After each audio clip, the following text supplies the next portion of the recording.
Élection et cause na volonté na bango te to ko imposer bango élection.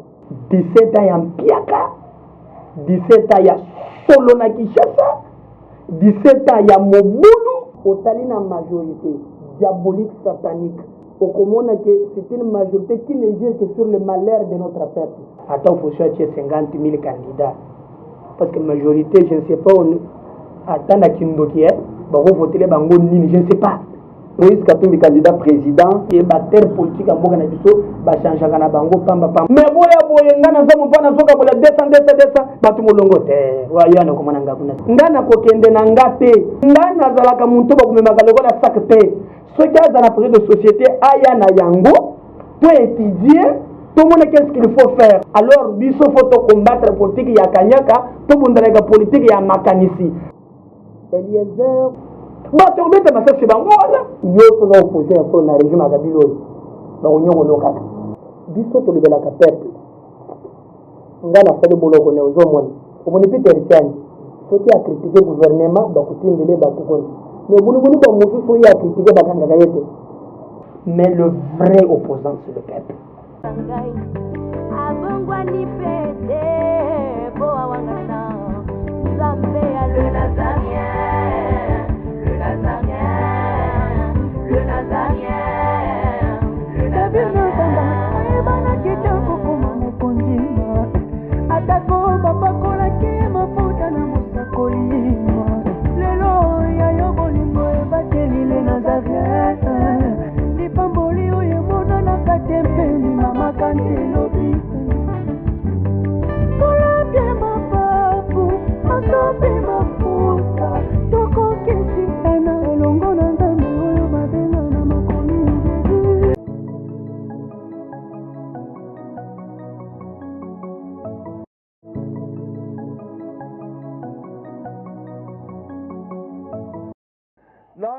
Kiti na ba mesa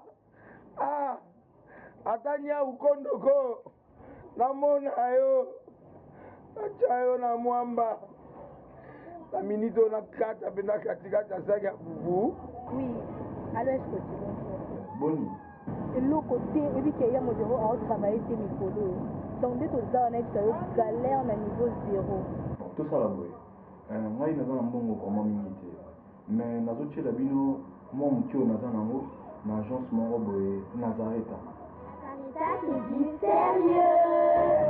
Oh maman comment des bongo donc yo pesa au petit mbongo kuna partir à poto biso to ya to zibilo na bengi ya scotty agence moi ifungami comme nango Nazareta na kufie agence lisusu nokesa su mulongo kuna kuna eza mambo mulongo te ye tia futi mbongo kuna partir à poto biso tozoke ko récupérer biloko oli tika boyeko biso mona makambo bongo na monde bato bapesi mbongo kuna biloko ke récupérer biloko oli na agence ezalaka mais yango ebandi mama leki na ngai yebisi ngai me na ndimi te nalingi namona kimona mbeso mpo likambo boye na monde nani esalama te mama yebisa ngai bapesi mbongo kuna biso to récupérer biloko kolia awa ya solo boutique Nazareta ezali boutique oyo ezali ya distribution ya baproduits alimentaires nakokali po tosunga bandeko oyo même baoyo baza na peu de ressources komeka boye te bandeko nango baza na niveau ya Kinshasa même avec un petit rien donc à partir ya $10 $15 donc sozana na mbongo te ndeko no na poto akosunga yo awa ozwika biloko kolia mama Nazareta nzamba pambola ye bakise mikolo ebele awa na se na mokili ebongo awa toza wa po toyeba adresse awa na boutique Nazareta eza esika ya kobunga te toza sur avenue Monkoto numéro 1 direction Elengesa face à face na église catholique Saint-Vincent direction Elengesa Monkoto numéro 1 à face de l'église catholique Saint-Vincent bon numéro de téléphone vous avez ça vous a nango on a 3 numéros pour Paris vous avez un numéro pour la Suisse vous avez un numéro pour la France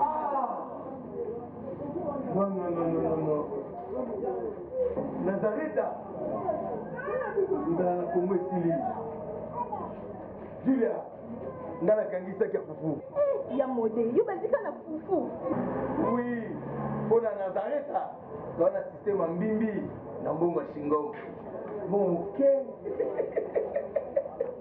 Vous allez sérieux. Caritas c'est du sérieux.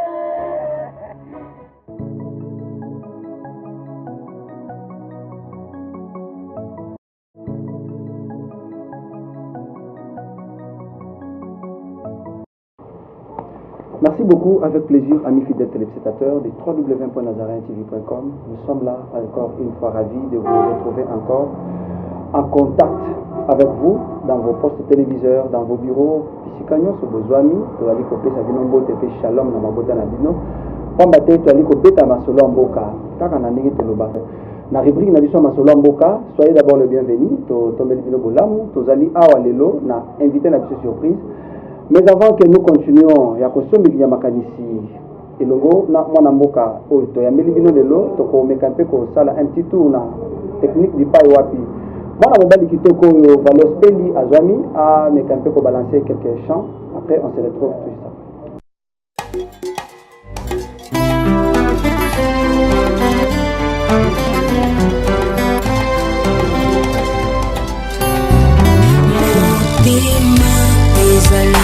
Kasi moko bapesaka na moto yo mingi ngana nzima napesa na masiya wazali kita moko kati ya motema ezali ya moto ya oyo moto ekoki kopesa na bonzambe na yo na langwe bolingo na yo singai oyo zali pona ngai natali somo ya bato te kasi monene na yo masiya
Merci beaucoup, amis fidèles téléspectateurs du www.nazareintv.com. Vous allez belé à Bonana Biso, mais pour mon message, il y a Kosomi qui makanisi ensemble pour le Kumu Yamboka, Kundo la Pekoyeba réellement ce qui se passe.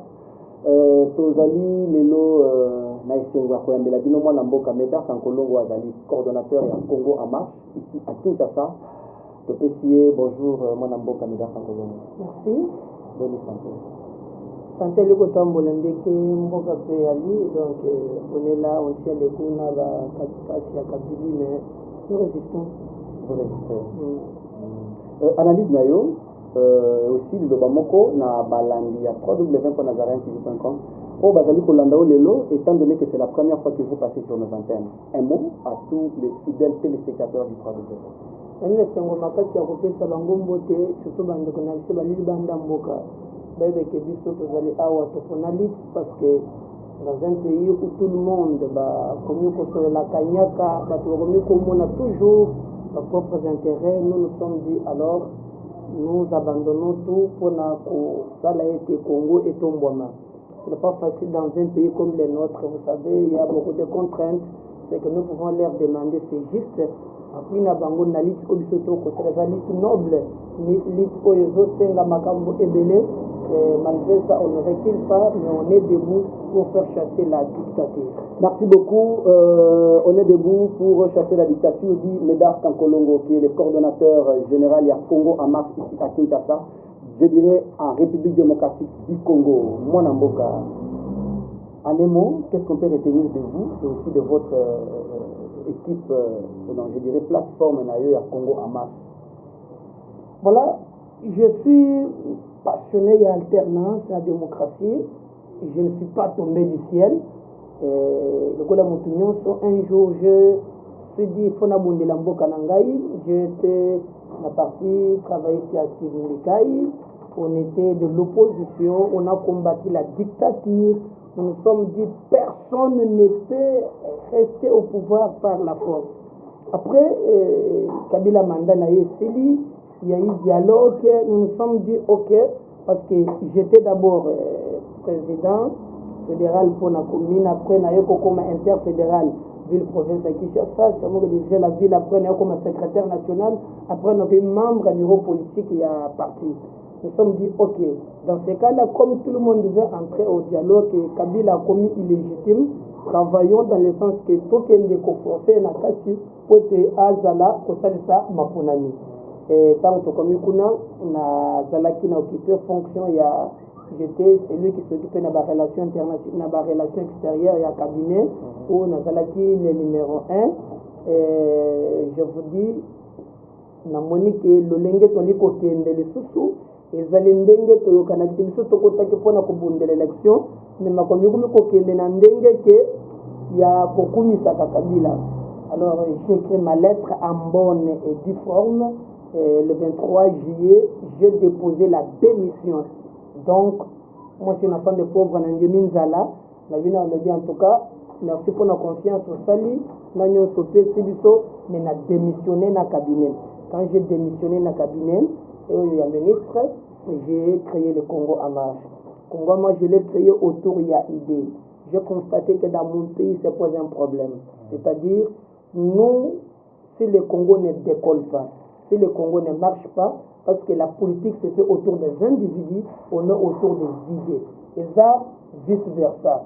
Si vous regardez aujourd'hui ce que nous appelons opposition, la plupart de ces gens-là, ce sont ces gens qui ont construit la Kabylie, l'architecture, il y a Kabylie et Zali Bad Owana. Et ça, c'est ce qui nous a mené de 2 tours à 1 tour. Baza Bato, opposition, l'élo. Donc, au Talina majorité, diabolique, satanique, au commun que c'est une majorité qui ne joue que sur le malheur de notre peuple. On y a individu. Or, ceux qui ont été dans Sun City, c'était clair. Pour la Kolobakeno, Batouba Weming pour le Makambo Bogonz. Au lieu que Tobo Manaka, Tochaka Siba mécanisme, Oyeko Salakeno, Kobanda Lelo, Bitumba et la Katoche Constitution. Donc, que Constitution, texte et de la respecter, Namboka Nabisu. Alors, on a créé le Congo en marche pour dire plus jamais autour il y a un individu, mais bâtonnons pour le texte, c'est qui régit la République. Voilà votre vision politique. Notre vision politique, c'est ce Congo de demain où il y a l'égalité des chances. Vous savez, nous avons le pays au Batumoussous, Bamimonique et Bakobo Tolamboka. Il y a un groupe d'individus. Je regrette, parce que tant que nous avons dans la classe, on nous a appris que le Congo c'est un scandale géologique. Oyo, si les lots congolais comme on a passe, pour nani manque ya leadership. Nous nous sommes dit, nous allons nous battre afin que les sols et les sous-sols profitent na ensemble de la population. Car si pour yango et ça les très bien, commençons d'abord par le respect des textes. Si nous respectons les textes, yeba ke Congo a lobby et Kotomboma. Je rêve un Congo où il y a une éducation, il y a pamba te.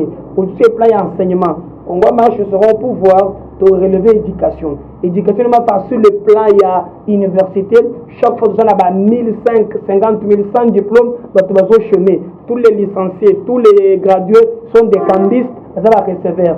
Congo marche au pouvoir, nous créons ce qu'on mettra l'accent sur l'aspect technique, c'est-à-dire État Yamboka, qu'est-ce que le Congo a besoin tokozana ba école technique dans chaque coin qui veut permettre que non mboka na biso etombwama toza le seul pays ata tonga to importa kalibanda nous au pouvoir tokokamata peuple totindi ye libanda baétudier na bauniversité bazongi awa mpona kofaire exploiter tokoutilize Congo ya lelo chinois kobiko kontambeli azotia congolais na nzoto nous au pouvoir tokozongisa fierté wana ya bakongolais okotambola na mboka na yo lokola oza sire on est le seul pays au monde osoki na Brazzaville bakamati bamama na biso beti bakotisi bango nzete après ça so akatisi awo akofongola mino azoseka mo biso tokosepela na ye donc on est le seul pays au monde soki okei na Angola bakoya bakobeta babotule biloko donc congolais dignité esili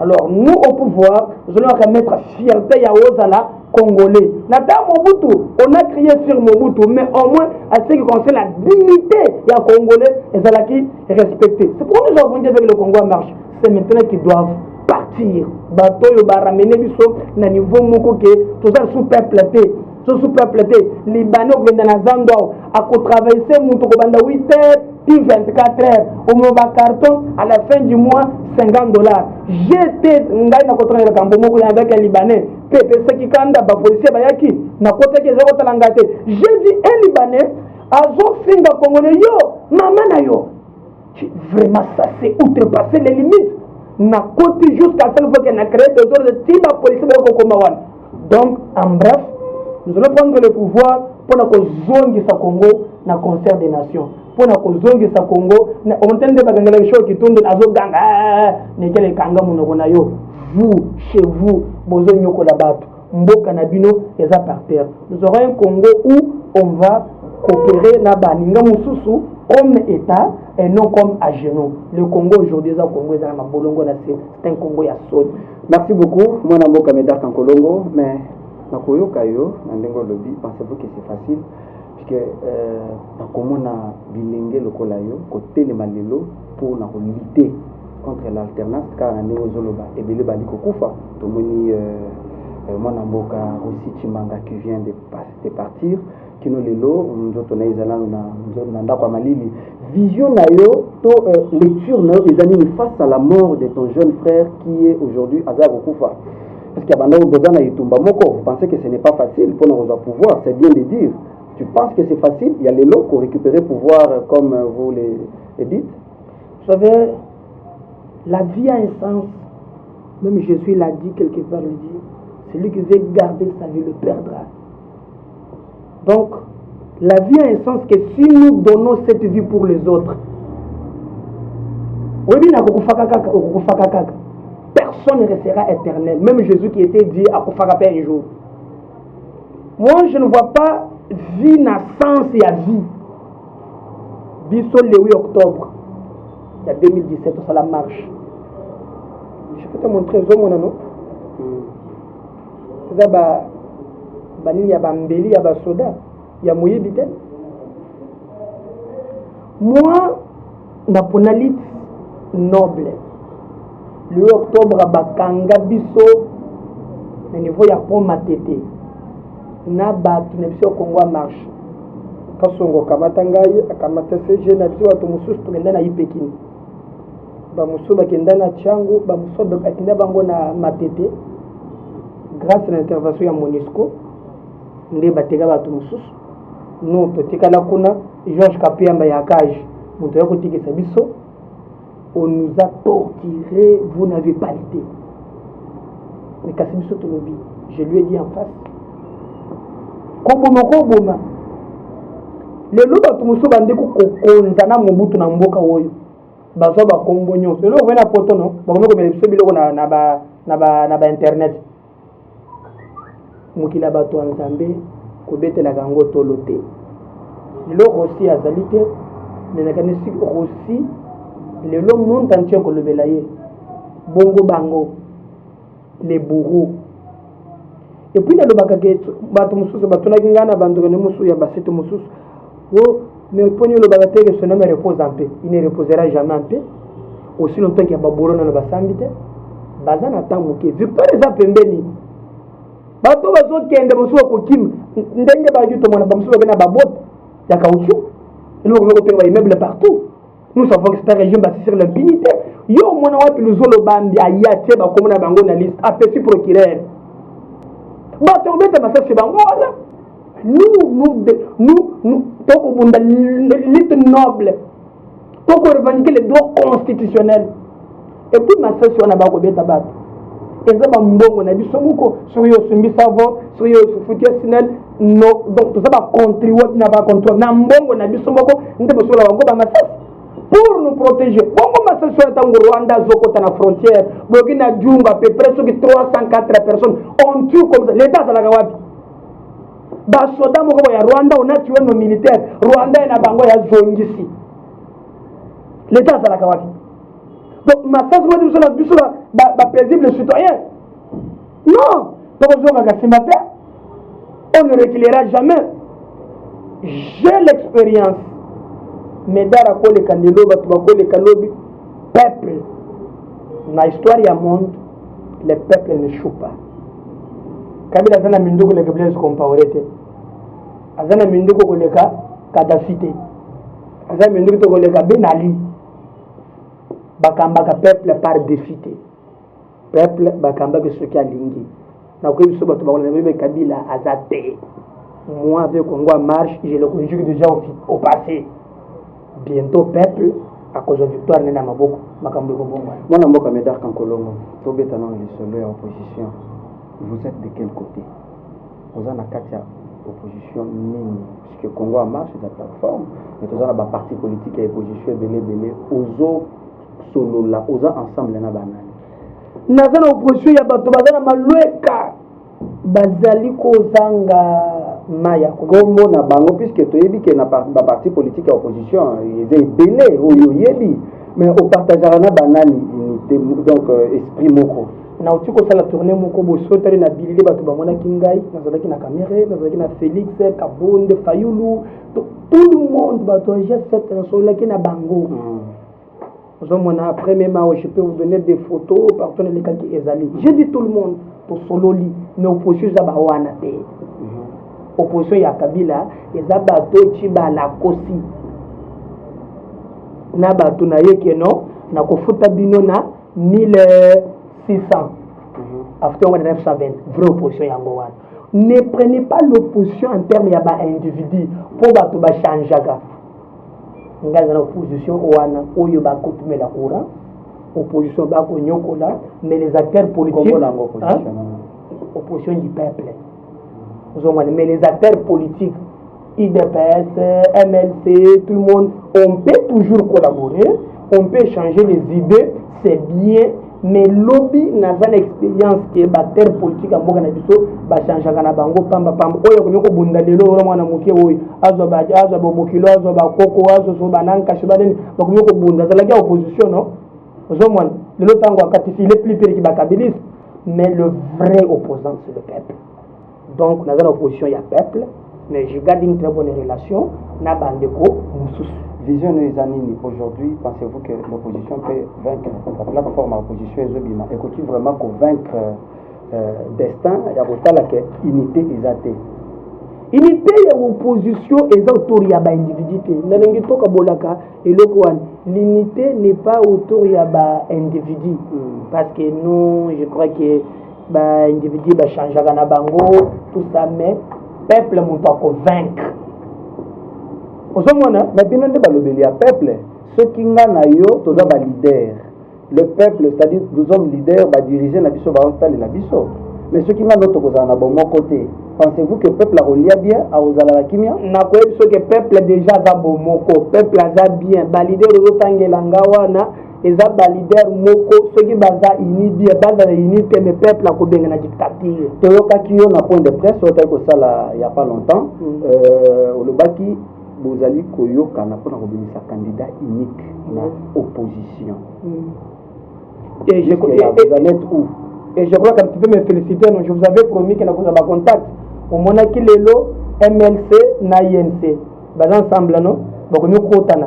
Moi, j'ai pris un temps longuement, il y a Kosolona, INC, ça m'a pris 2 heures du temps. Je l'ai montré. que urgence eza. D'ailleurs je vous informe que na semaine zoya nous lançons une très grande plateforme okomona ebele ya bato bakoya wana autour ya kotalisa bato banani bazojouer faux jeu po tozalaka na opposition ya Kabila mais tozalaka na opposition ebundisaka Kabila. C'est deux choses différentes. Opposition ya Kabila oyo opposition oyo Kabila ye moko ye atie kuna bato na ye eza bato na ye no tozalaka na bango kuna mais mosala bango eza koenregistre ba audio kotindelaka ye kuna toza mpe na opposition ebundisaka Kabila bazali bon neti babiso babino na banani faut toujours comprendre te tala babino yo lobi oza na peuple mais na peuple je parle les leaders de tukolo bawa no mais na biso okozwa par exemple biso okozwa net exemple Frank Diongo okozwa par exemple nabosani nani natangi Frank Diongo Martin Fayulu okozwa Félix bon baza ebele ozomona baowana on va voir comment mais l'idéal est que toza na candidat moko oyo mais obiso ata ba tricher te ata opposition atie 50 000 candidats parce que majorité je ne sais pas ata na kindoki bakovotele bango nini je ne sais pas 17 ans ya mpiaka 17 ans ya solo na Kinshasa 17 ans ya mobulu. Non, je crois que ata tout ça na candidat mon côté élection soit crédible bato ba kozala te kozali te candidat oui ça candidat la bon jusque dans législative provinciale non la politique on le fait le politique de ses moyens je serai candidat à niveau na députation nationale mais Congo marche ça na candidat na yo ya kozala na niveau présidentiel. Nous avons un candidat où il y a un niveau présidentiel. Nous va poser. Non, on va pas tout baser là. On va organiser une surprise. C'est que nous avons un rassemblement. Il y aura candidat unique. Toujours battu candidat unique jusque là. Ayebani déjà tout c'est comment puisqu'on a compris que parti à Mike Ezobima. Et dans l'entretemps, Toyoki na évité comment yo concevoir du solo ango na Congo na mwana mboka Moïse Katumbi se dissoudre na rassemblement pour créer sa plateforme et le Benoni quand tu as su ça c'est pas ici binoté bon ko bangi se batu bako loka kanyaka batu bazana libunga kolia moi pour moi bilowa na zoma nango yanki pakango te Katumbi aza libre ya ko réunir batu autour ya candidature na ye alobi aza candidat président de la République. C'est un droit constitutionnel. Alors je ne vais pas commenter autour naïe. Moi je crois que nous pouvons débattre pays. Mais ceux qui ont la batonaïe, bayokani qui ba ponaïe candidat, ma belle a violé la constitution. C'est un droit légitime. Na batonaïe, mais que si batoba pour la débalandaïe par idéologisme, balandate pour nous retirer mon mouké na poche. Yo za côté ni oza ko olandi mwana mboka Moïse Katumbi te na plateforme asika la force du changement olandi kuna te finalement parce que zolingi toyeba réellement mwana mboka nani Médard Kankolongo azawapi toyeba vraiment parce que zobata makasi ma peuple ozola sa position noté toyeba rapport peuple aza na yana et puis ceux qui oyeba ceux qui nalingi na kende nazala ki na invitation ya kokende kuna. J'ai des amis proches et tozana bango vraiment kuna. Donc il faut qu'on kende na sina kei. On ne fait pas la politique parce que eloko ezali. Mboke kota musuto comme la politique par idéologie. Idéologie na zolanda kuna. Moi je suis la femme d'un pauvre. Kwa la nzasona de nango lelo lobi na kole nanga na bapasi na ngana bisa bango nde ba ko monyo soki ko bina mbongo te kokufa. Je suis à l'aise. Mais ceux qui baillent ce projet, ils concevoir ni des bateaux idées qu'individu. Non, c'est ce qui tue le Congo. Quand nous avons la côté bateau, nous avons un jeune ayote, ceux qui bateau nous avons donc un jour je faut tout autour d'un projet à société. Bota la Congo ya lobby ceux qui ont par exemple na l'outil na aussi des stages na boy. Ceux qui na côté na premier mois na consala boy. na étude. Ah, c'est bon, on peut soutenir. Mais boya ngana zo mpana zoka bola 200 batu molongo te wa yana komana ngakuna te sikoyo oza côté nini keba baloba balobaka adage mo baloba wa sela baba kitatu voilà hein oya kobala mama nde tata finalement oza côté nini puisque on peut va pas répondre na bango c'est normal hein ba ko pona bango mais to yeba côté yo ozali na kozala si faut to sala ba alliance politique okay. Ce n'est pas le moment pour le moment s'il faut to sala ba concession avec un candidat qui nous amènera un projet de société clair et net qui peut relever le Congo. Je ne peux jamais m'allier pour le moment nazana Moutouté. Est-ce que vous comprenez? Pour le moment, nazana Moutouté nazo soutenir bako na soutenir peuple. Merci beaucoup. Et puis il y a des bateaux wana yozolo bawana tout ce qu'on nazana bango nana baninga kuna j'ai des amis à moi otoko fande personne ko très bien na lettre ya ndengo zolinga wana. Moi j'ai travaillé na haut niveau na tout que ça yo nazalaki na haut niveau. Moi je suis dans un cabinet ya ministre au coquille jamais comme sans passer par moi. Le jour où moi j'ai quitté le cabinet mon ministre à moi a fait tout que j'ai dit je quitte. Steve Mbikai.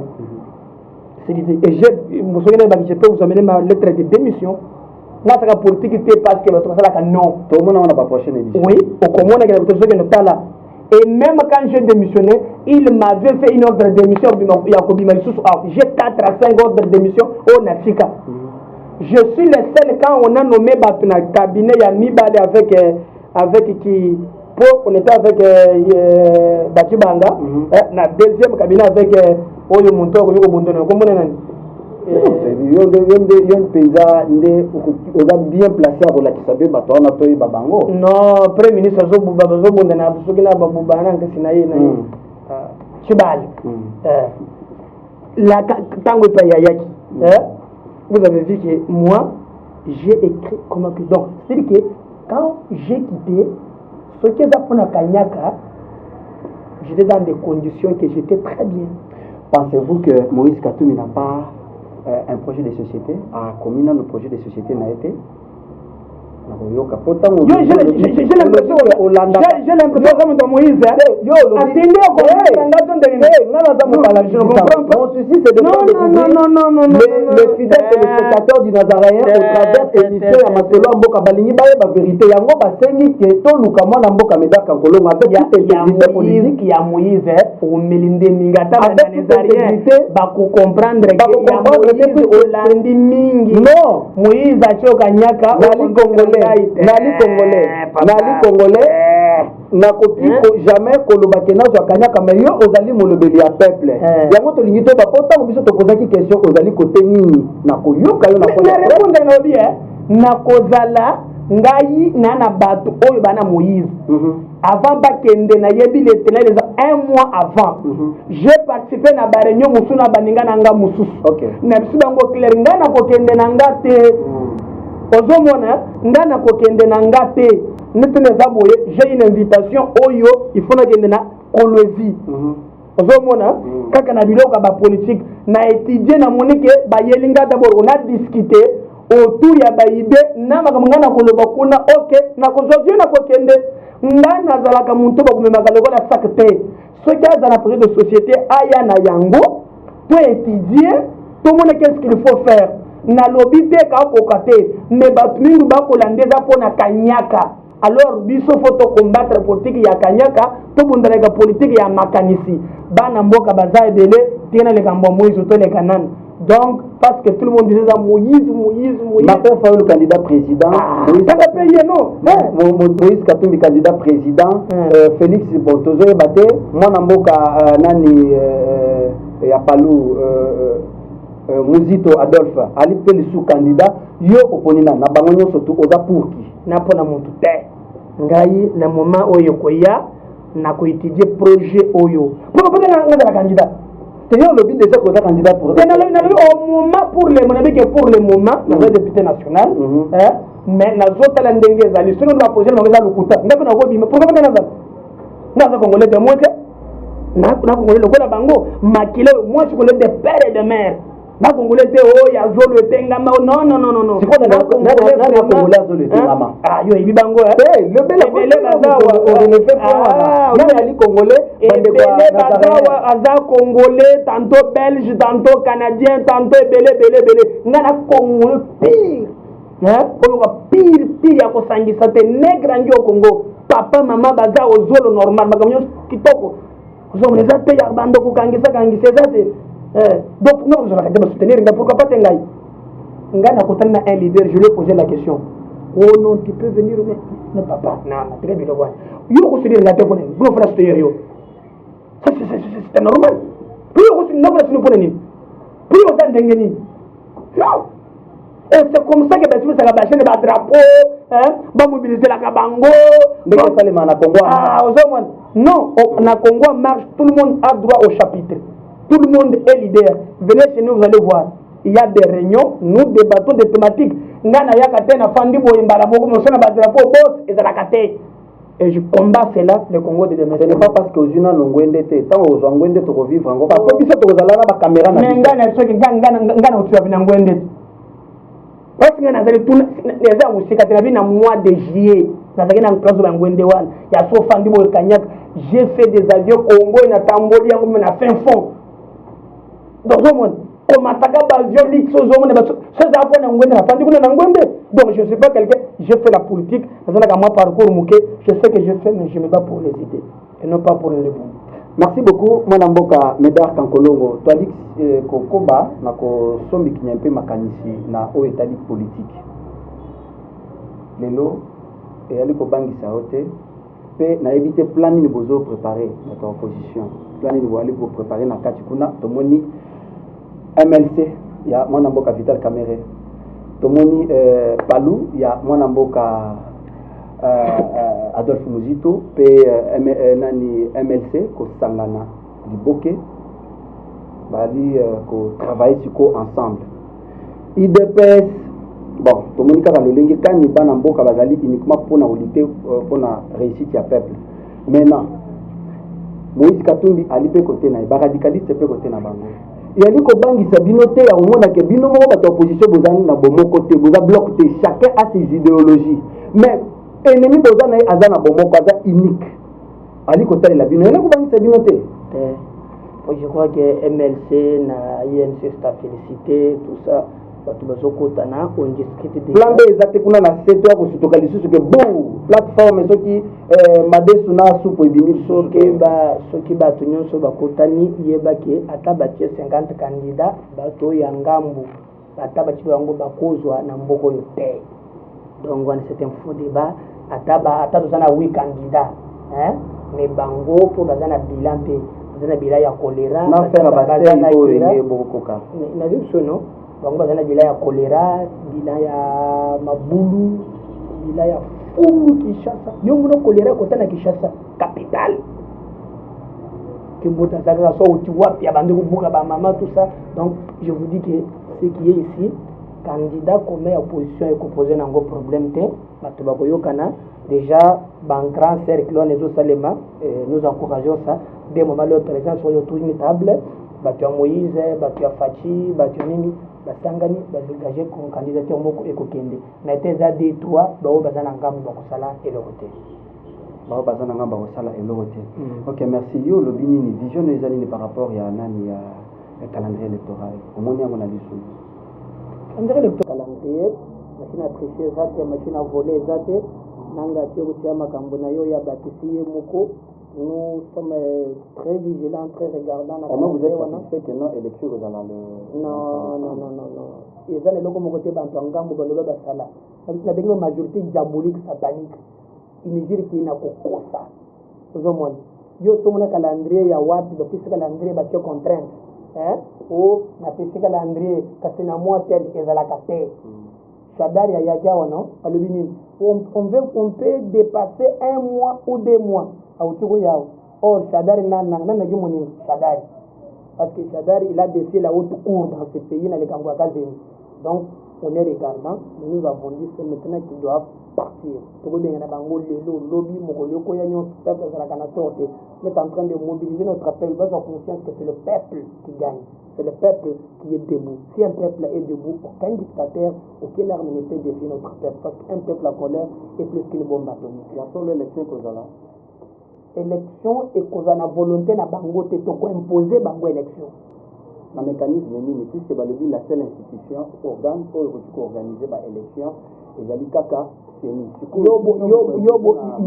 bomba kaka image donc qui devra vera bomba image pour composer bango élection yo cause la kaka tokozonga na utoni pole na sala minelo to composer bango. Merci beaucoup mwana mboka Médard Kankolongo tali ko citer na émission na biso na mwa mituna oyo peuple asengaki na kotuna yo tomoni balobeli ya peuple pambate basangi sango ezali na mwana mboka Mike Mukebai, Ndeko Eliezer, Daniel Safu, Serge Kabongo bazali ebele mais omoni ndenge nini na oyo ba peuple siko atelemeli mwana mboka Eliezer atelemeli que non en tout cas yé makambo tozomona makambo ne elengi te yo ntango ozotala olobi nini na vision wana na dire ya peuple wana omiye ngai ndeko na problème moko je ne bats pas pour les individus. Eliezer, il a trotté chemin naïe.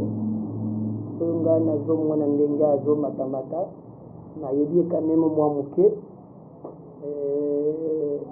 Batu batala non? Vous dites yes lobby hein. Ce n'est pas tout celui qui m'appelle père ne balinga kangai. Et puis mokolo soka na koloba allez vous en je ne vous ai jamais connu. Batu ba kolobela peuple. Biso to lebela ka peuple. Ngana fale boloko ne ozomona omoni Peter Chani soki a critiquer gouvernement bakutindele batukoni mais obuni ba mususu ya critiquer bakanga kayete na preka peuple bato beni tuna mutuna wana yo to za opposition so na régime akabilo yi ba onyoko lokaka moyo ko biso muntu alobi a critiquer akekola na ndako lobi abandeli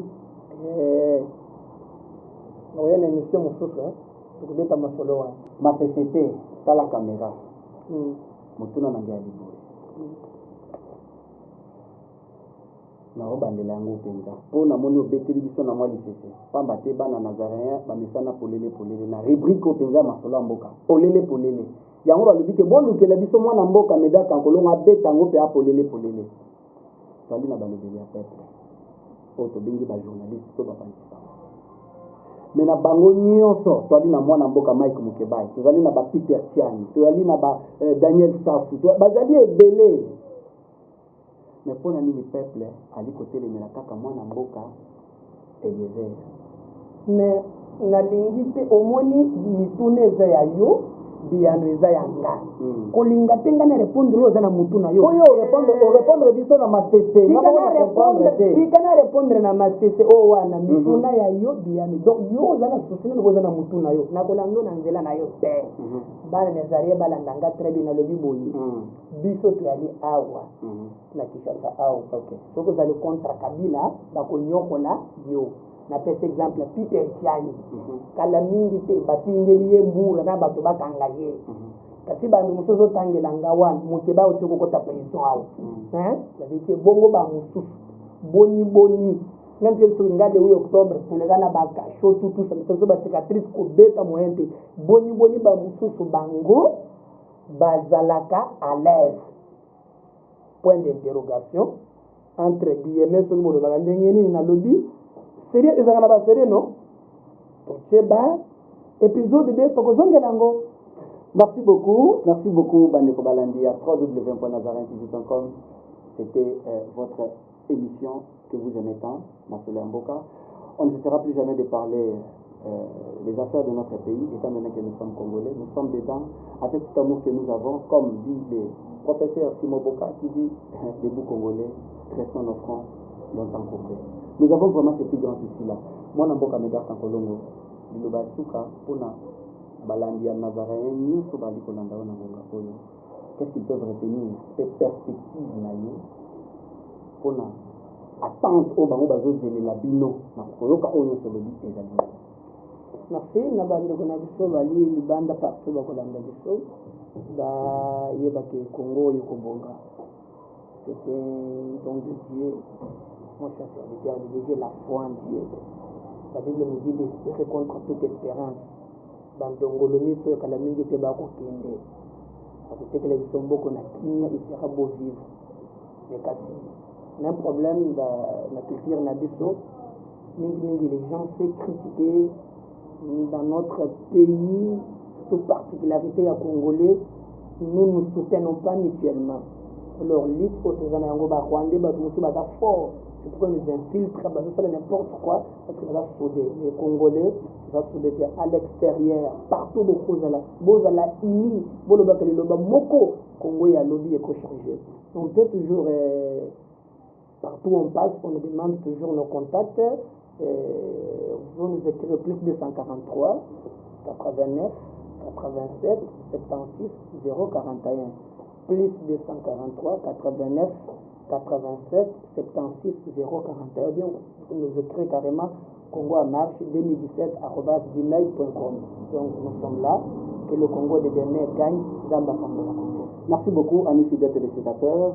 Que le Congo gagne, dit Manamboka Médard Kankolongo. Nous vous rappelons encore qu'il est coordonnateur général à Congo en marche, qui est réalisé mouvement citoyen à Wanamboka Congo, Bazali Kolité, Kaka, Fonako, conquérir le pouvoir.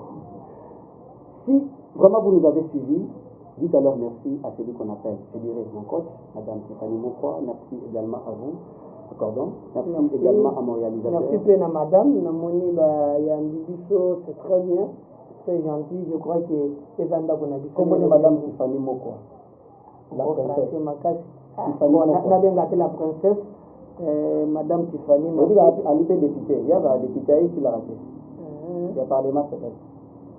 Merci beaucoup, Madame Tiffany. Merci également à mon réalisateur designer, il s'appelle Valos Pelli. Merci également à notre garçon, le beau garçon mignon, alors Alain Kakala.